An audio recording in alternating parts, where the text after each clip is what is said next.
আজি বনাইছো গাৰ্লিক চিজ ব্ৰেড। দেখিছে আপোনালোকে কেনেকুৱা হৈছে, মানে বহুত বেছি টেষ্টি হয় ৰেচিপিটো। নিশ্চয় এবাৰ ট্ৰাই কৰি চাব। তাৰ কাৰণে আহক ভিডিঅ'টো আৰম্ভ কৰোঁ। এতিয়া মই ফ্ৰেছ দৈ লৈছিলোঁ আধা কাপ।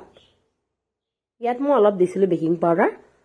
এইখিনি দি মই ভালকৈ ফেটি ল'ম। এতিয়া অলপ ময়দা লৈছোঁ। আটা বা ময়দা আপোনালোকে যিকোনো ব্যৱহাৰ কৰিব পাৰে। লগতে অলপ নিমখ দিছোঁ, আন্দাজ অনুসৰি দিব। এতিয়া ইয়াতে মই যিখিনি দৈ আছিলে সেইখিনি দি ভালকৈ মই মিক্স কৰি লৈছোঁ।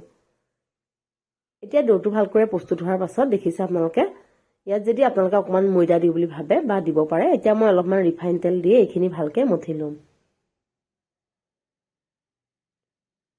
এতিয়া এই ডোটো মই প্ৰায় 15-20 মিনিটৰ কাৰণে ৰেষ্ট হ'বৰ কাৰণে ৰাখি দিম। 15-20 মিনিট ৰেষ্ট হোৱাৰ পাছত দেখিছে এয়া আপোনালোকে ডোটো বহুত বেছি ডাবুল হৈ গৈছে। গতিকে এইখিনি মই এতিয়া ভালকৈ আকৌ মিক্স কৰি ল'ম। ভালকৈ মিক্স কৰাৰ পিছত মই ডোটো এখন বেলনাত লৈ বেলি ল'লোঁ। লগতে যিখিনি মই টাফিং ইয়াত ৰেডি কৰি লৈছোঁ, পনীৰ, বিলাহী আৰু পিঁয়াজ, এইখিনি মই ভালকৈ সৰু সৰুকৈ কাটি লৈছোঁ।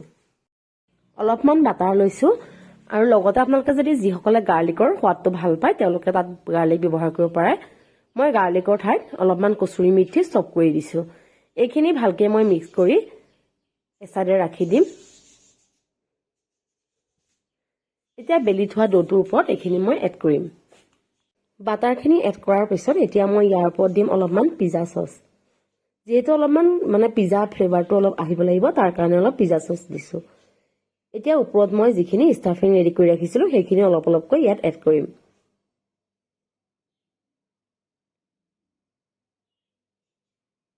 ষ্টাফিংখিনি দিয়াৰ ওপৰত মই অলপমান দিছোঁ চিজ। আপোনালোকে যিকোনো চিজ ব্যৱহাৰ কৰিব পাৰে। এতিয়া মই চিজখিনি অলপ সৰহকৈ দিছোঁ যাতে ব্ৰেডটো খাই ভাল লাগে, টেষ্টটো। এতিয়া চিজখিনি দিয়াৰ পাছত মই দেখিছে এচাইডে যেতিয়া ষ্টাফিংখিনি হৈ গ'ল, গোটেইখিনি দিয়াৰ পাছত মই এতিয়া এইটো ভালকৈ অকণ বন্ধ কৰি দিম যাতে বেক কৰাৰ সময়ত বস্তুখিনি ওলাই নাযায়।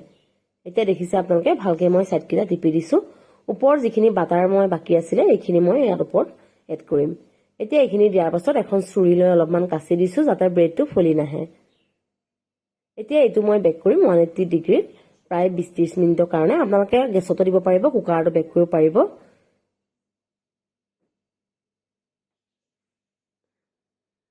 একেবাৰে ইজি ৰেচিপি হয়, আপোনালোকে নিশ্চয় এবাৰ ট্ৰাই কৰি চাব আৰু কেনে লাগিলে জনাবলৈ নাপাহৰিব। ভিডিঅ'টো ভাল লাগিলে লাইক কৰিব, কমেণ্ট কৰিব আৰু শ্বেয়াৰ কৰিবলৈ নাপাহৰিব।